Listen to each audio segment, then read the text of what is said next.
How I spend my money is none of your business. If you have a problem with it, you can get out of here. My mother-in-law, who firmly believes the money I earn is hers and spends it as she pleases.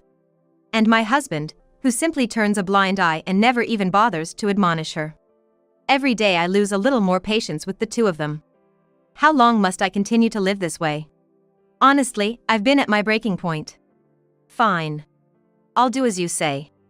I'll leave this house. Please never contact me again. My name is Ruby, a 34-year-old remote worker. 2 years ago, I married my husband Matthew, and now we live together with his mother.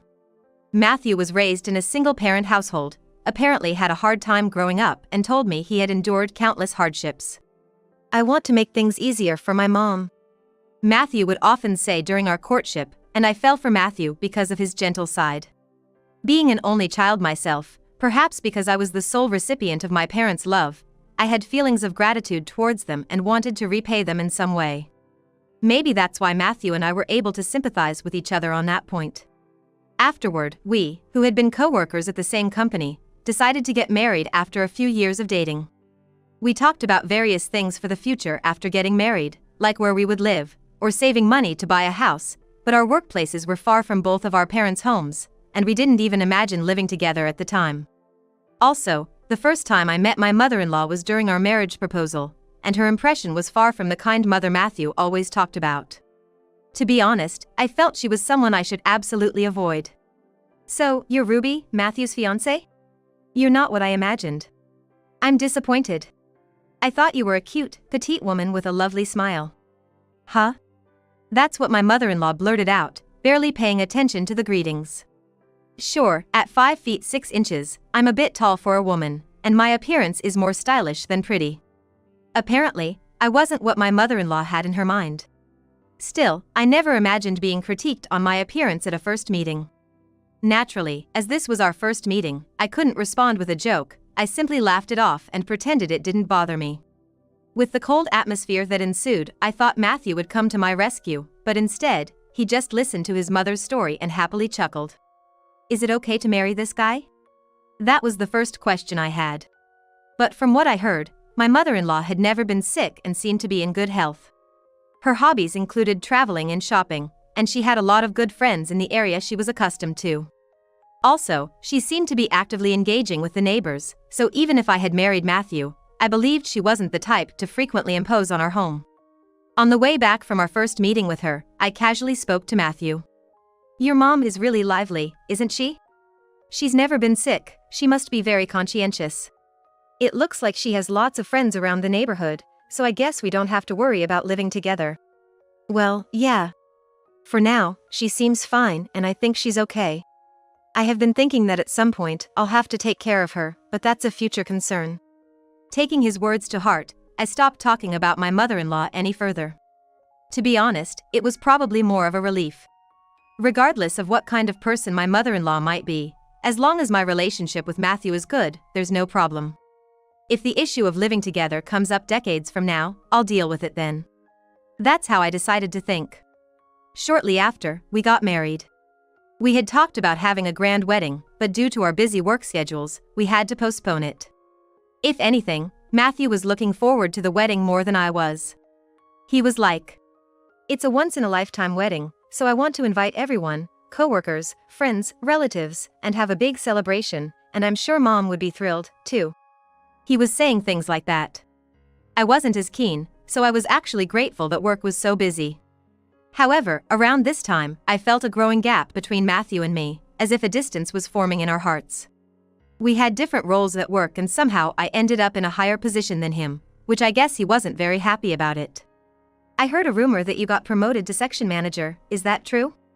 Why didn't you turn it down? You're going to quit when we have a baby, right? Quit work? I've never even thought about that. We agreed we would both continue to work after marriage, didn't we?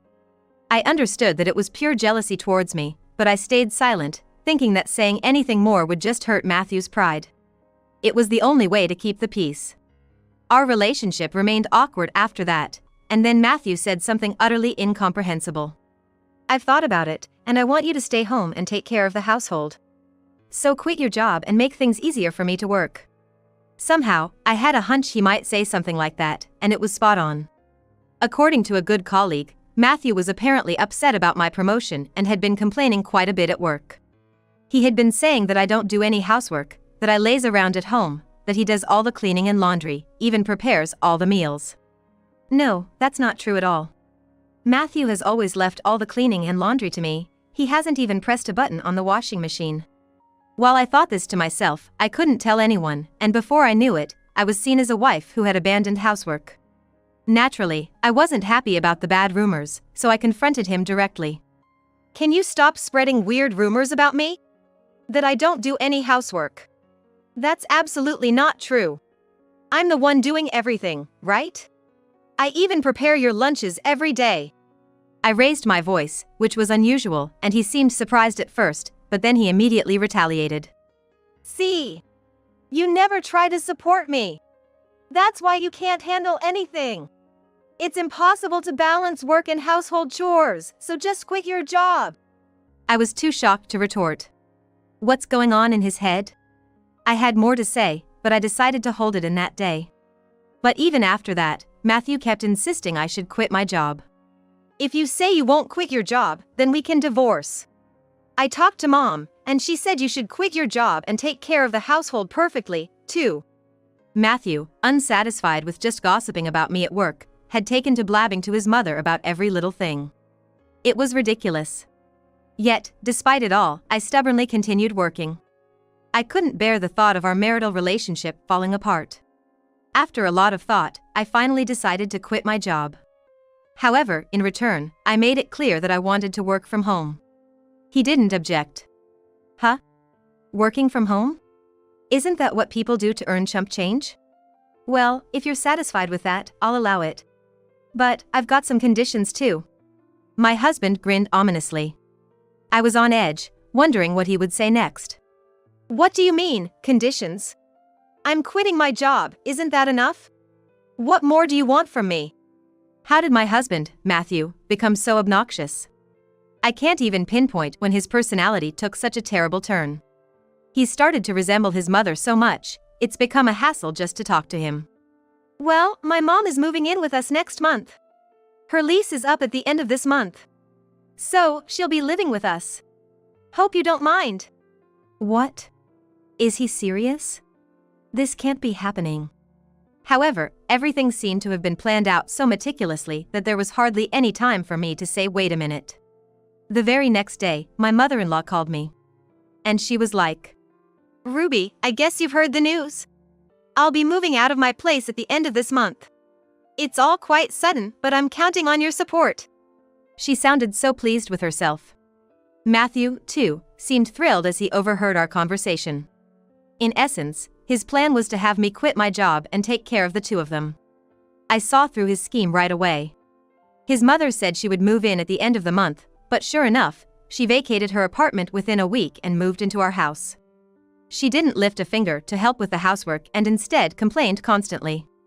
She was like, You should clean the rooms thoroughly. And your cooking is tasteless. Who taught you to cook? I'd like to meet your parents. My living hell began the day she moved in, and 2 years later, it's still ongoing. Before I knew it, my relationship with Matthew had completely chilled. I was treated as nothing more than a housemaid, taking care of the two of them. What I realized after living with her is that she is a big spender. She has a weak spot for designer brands, and she buys something new every time a new collection is released. She has more shoes, clothes, wallets, and bags than I can count. I tried talking to Matthew about it, but he brushed me off and he was like, Mom's always been into fashion. Well, as long as she's happy, what's the harm? By this time, neither Matthew nor my mother-in-law were contributing a cent to our household expenses. Matthew was using the money he earned for himself and my mother-in-law. As soon as she received pension, she would go shopping. I was fed up with the monotony of everyday life, even questioning what I was doing living here. Amidst all of this, my mother-in-law and Matthew proposed something outrageous. Hey, Mom and I are thinking about going on a trip for a week starting next month. A vacation in Cancun, pretty cool, right? We'll even get you a souvenir. What? I was taken aback by the sudden announcement. Turns out, that day was my birthday. How come forgetting my birthday and going on a vacation to Cancun? That's unthinkable. You're kidding, right? You do realize what day it is, don't you? When I said this, my mother-in-law walked over and was like, "Of course we do. You even marked it on the calendar, right? Your birthday, isn't it? But, such things don't really matter anymore." They laughed and smirked as they looked at me. Annoyed by their attitude, before I knew it, I was blurting out my frustrations. Enough is enough! A vacation when you don't even pay for the living expenses? I've been paying for everything these past 2 years. After all, you made me quit my job, isn't that strange? My face was bright red with anger, and I felt I could barely control myself. But they didn't care. My mother-in-law was like, "How I spend my money is none of your business. If you have a problem with it, you can get out of here. There's no proof you've been earning money in the first place." That was her response. Even though they were living off the money they took from me and spending it as they pleased, they dared to say such things. And my husband, who ignored my mother-in-law's words and didn't even bother to intervene, was like, "You were the one being supported, weren't you? You might have had to use some of your savings recently, but don't get all high and mighty." I was fed up with these two people in front of me. How long do I have to live like this? Honestly, I'm at my wit's end. Fine. I'll do as you say. I'll leave this house. Please never contact me again. Matthew, this is the end for us. We're getting divorced, a divorce. Perhaps they were waiting for me to leave all along. They were grinning as if they had succeeded in their plan. Then, to my astonishment, my mother-in-law was like, "Perfect. Actually, we called a locksmith today. We were thinking about changing the locks after getting rid of the nuisance." That's what she said. I don't know what kind of plan they had, but it seems they conspired to kick me out of this house today. Mom, that's incredible. I didn't expect Ruby to decide to leave at this moment. She's unexpectedly tenacious. I thought we'd have a tougher time, but it's all good, isn't it? These two clueless individuals were seemingly expecting to live comfortably in this house once they kicked me out.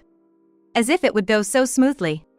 "In less than an hour, the movers will arrive, so can you pack your stuff quickly?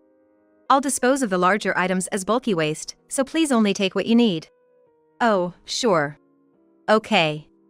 I don't mind you changing the locks. But you both might want to get ready in various ways, too.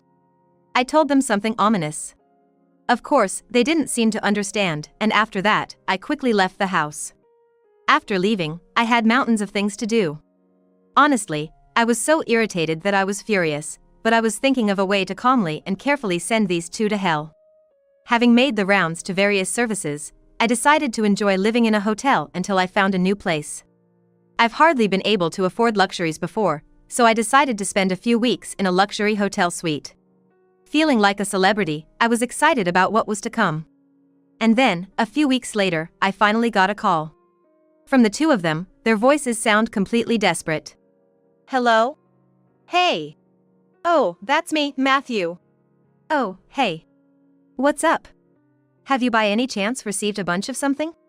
They sounded completely flustered, their voices shaking. And it seemed like my mother-in-law was right there with him. I could hear a voice in the background. "So? What do you want?" "Well, what do I want, you ask? You should know, right? We got a call from the lawyer about a divorce, and also an eviction notice within a week. This is too much, no matter what. I never even said I wanted a divorce. This is just too selfish. Let's make up each other." Matthew, about to cry, was asking for reconciliation, even at this point. From my perspective, I was like, what's gotten into this guy? After all, they forcibly took over the house I had been living in, changed the locks, and drove me out, and I was the one who owned the house. And my mother-in-law was pretty flustered, too, and she took over the phone to try to persuade me. "Listen, Ruby, the divorce thing is a lie, right? Matthew and we didn't mean what we said like that. You understand, right? We just said it as a joke, but you're taking it seriously." Matthew's as Matthew does, but my mother-in-law is apparently quite an oddball, too. Well, I guess it's like the saying, the apple doesn't fall far from the tree, you know? "Well, considering I was the one who got kicked out, there's no way I can make up with you. And all this time, you've been using my money, so don't mess around. Huh, but isn't that money what Matthew earned? Whatever I use the money my son earned on, that's none of your business, right? Even after explaining it before, she still seems to be completely clueless. She must have been under the impression that the money I earned belonged to Matthew. I couldn't help but let out a deep sigh when Matthew asked me as if something just occurred to him. Hey, just how much are you earning? It's strange that you own that detached house, and you've been living the same lifestyle even after quitting your job. I've never given you a cent, you know? It seems he finally realized it. And then, this guy just said it out loud. That he's not paid a single cent. Well, since we're going to be strangers anyway, I might as well tell him the truth. It'd be good for him to realize that the one that got away was a big catch. My earnings? I didn't really want to tell you, but I'll let you know. I make about $20,000 a month on average. I even paid off the mortgage on the house over the past 2 years. Actually, I've been the one supporting you and your mother all this while. What? $20,000? You're lying. There's no doubt that both Matthew and my mother-in-law must be regretting this. After all, you can't live a luxurious life on Matthew's salary alone. You see now? We used to work at the same place, so I knew roughly how much you earned. A net income of $2,000 was really tough, right? I was amazed that you even suggested to quit my job and became a housewife. Quite the character, huh? No, it's not like that. I've been working hard, believing that I could become a department head like you someday. So, you know. It seems Matthew is under the impression that he's a capable man. He's never managed to get a position higher than a regular employee, despite being older than me, and it's clear from the company's evaluation of him. It seems like a waste of time even to bother with him. Well, I have no intention of making up with you. After all, your mother, who's notorious for her reckless spending, would inevitably come with you. I don't want to lose any more things. Just move out of the house as soon as possible. Please, Ruby. Listen to me, please. I apologize for all the horrible things I've said up to now. So, please. Despite them insisting, I have no intention of forgiving them. They really are persistent. Even my mother-in-law was like, Ruby, you can ignore me, but could you please make up with Matthew? I'll leave right now. Please, I'm begging you. This is a once-in-a-lifetime request. Look, I apologize for everything. It seems my mother-in-law was apparently crying. Of course I won't change my mind whatever they say. So, I told you it's impossible. Anyway, I'm busy, so I'll talk to you later. Irritated, I hung up the phone. Knowing how stubborn I can be, Matthew didn't push me further. And as I told him, he soon found a new place to move to. He canceled the vacation they had planned, and quickly packed up and moved out of the house. His new home is a rundown apartment that's over 60 years old. It creaks so much that it feels like the roof might fly off and the walls might collapse if a hurricane comes. Well, considering he's been living it up on my dime all this time, I guess it's about time he starts living a life that's more in his league, right? Afterwards, Matthew reported his divorce to his company. I heard that he was pretty much the laughingstock among his bosses. The boss was like, "You're such an idiot for not cherishing a competent wife when you had one." Right in front of everyone. It seems like he's been whining about me all this time, but in reality, no one believed his stories. I hear they even told him that he got what he deserved for driving me away, right in his face. Hearing that story, I must say, was pretty satisfying. Ever since then, I've bought myself a brand new condo and I've been enjoying new life. With the freedom to spend my money and my time as I please, I'm planning to aim for even greater heights in my career.